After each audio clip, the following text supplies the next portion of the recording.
magtiwala.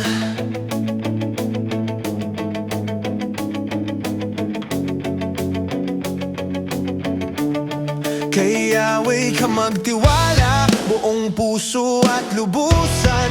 At huwag kang mananangan sa sariling karunungan.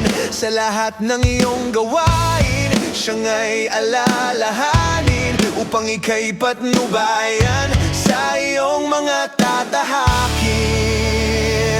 Huwag mong ipagyabang ang iyong nalalaman, igalang mo't sundin si Yahweh at lumayo ka sa kasamaan.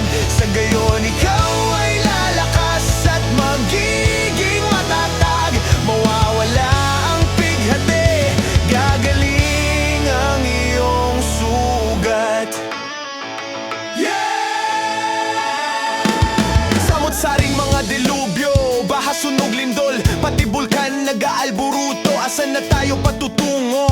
Sigalot sa nagaganap sa sansinukob. Hindi na natin matanto kung saan masisilayan pa ba ang marangyang kinabukasan. Masila, yan ang liwanag, may pag-asa pa bang mahawi pa ang mga makukulimlim na mga ulap?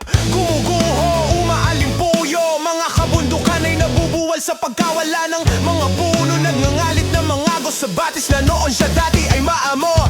Nilaamon, inagos, mga pangarap ay unti-unting ginagapos ng pagtangis sa dibdib anino ng